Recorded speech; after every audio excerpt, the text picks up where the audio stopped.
Alright, so we're taking a look at the platform game now. So with this one, you might think of it kind of like a Mario style game where you have an avatar that you see from the side, left to right.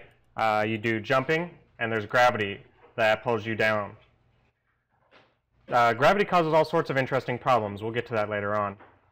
We're going to have a room larger than the current view, much like the scrolling shooter.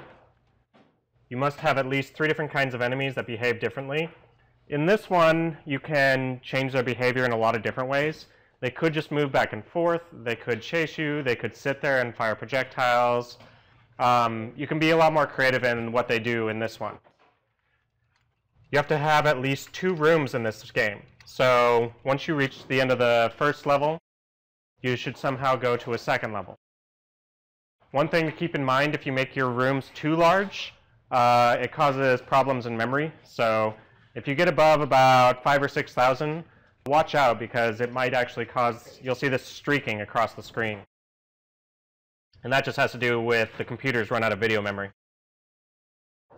This game, you're going to have appropriate endgame actions like before, instructions, game information, just like you have in every game, right? And then creating your own sprite. You're going to want to create sprites that look left and right at the very least. Maybe you want jumping. It's up to you. All right, so I've started with a basic demo. So very simple. I just grabbed a ghost sprite, just a square, put some guys in here, and I've started putting in some code for this. Now, one thing I want you to keep in mind is that in this game, we're going to have to pay very close attention to where the center of objects are. In particular, our avatar, we want to make sure that his center is at the very, very bottom of his sprite. That's where we're going to consider collisions. And the reason why we want that, so if you look at this guy, notice he's at the very bottom center. The reason we want that is, if I have an animated sprite that runs left, right, jumps, whatever it is, the point at which I want it to change is at the very bottom, so that if he gets much taller when he changes sprites, I don't want his feet to go into the ground. This becomes a real problem with animated sprites that you have to watch out for. So if I put my foot even a pixel into the ground, that's going to stop me moving completely. So I have to make sure that any animations I have, that they're all centered at the very bottom. You actually run into problems too if your sprites, if you have them change back and forth, and they're much longer or much skinnier than others. You want to make sure that their collision masks are all the same.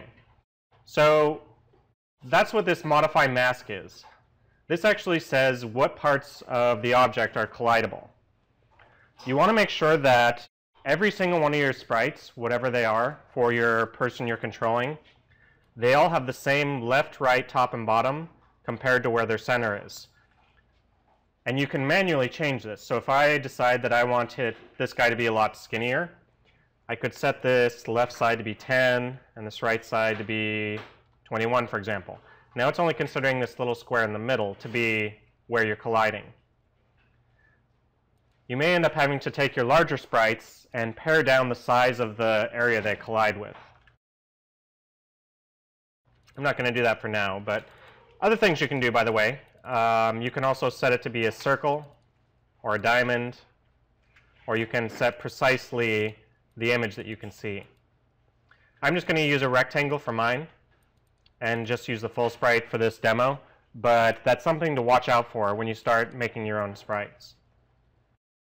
So that's the area that's considered to be a collision. The ground is just basic, and in fact the ground object itself, the only difference is that it's solid. Alright, so the avatar, what's going on with this guy? He's got the horizontal speed commands, kind of like we did in the scrolling shooter. So when I go left, I set my horizontal speed to be -8. Right, I set my horizontal speed to be 8. Releasing left, I set the speed to 0. Same with releasing right, horizontal speed is 0. Now, as far as jumping goes, I don't want to make it so that this guy can fly through the air, so every time I press up, he just keeps flying, whatever he's doing. So for that to work, what I need to do is check to see if he's on the ground. So I created a variable in the create event called canJump, and I set it to true. True is the same as 1, by the way, and false is the same as 0. So if canJump is true, that means I'm allowed to jump. If I press the up key, if I'm allowed to jump, I set it to false and set my vertical speed to be -8. Now, remember, going up the screen is negative. So a -8 is actually jumping up the screen. Well, what about gravity? That's where this step event comes in. What I'm doing is I'm checking to see, am I over the top of a solid object? If I am over the top of a solid object, then I turn gravity off. So if there's nothing below me, what I'm doing is I'm checking my X position and then 1 pixel below my Y position, which is why I need to put his center at the very bottom, checking for solids. If that's the case, I'm going to set my gravity to be 270, that's down, and I'm going to set it to be a very small amount, 0.2 in this example. What that does is, every single step, it's going to add 0.2 to my downward speed. So if I set it to be too high, like 1 or 5 or 10, it's going to pull me right through the floor, because it'll go so fast. All right, so if I'm not right over the top of a solid, or I'm going to do the gravity. If I am over a solid, I just set my gravity back to 0, so that if I'm standing on top of a solid block, it doesn't pull me down.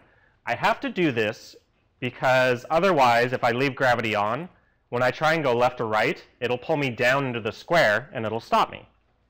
And so I'll never be able to move unless I jump. So if I want to be able to move smoothly across the top of the surface, I need to make sure gravity is off when I'm just barely above it, so that I can go left or right.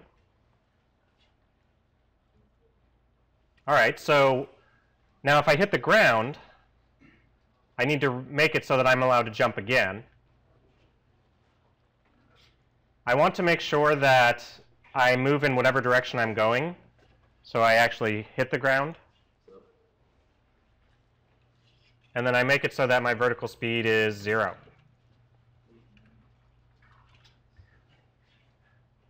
So if I run this,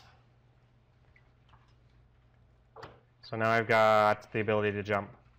If I want to be able to jump higher, I'm going to increase that negative vertical speed.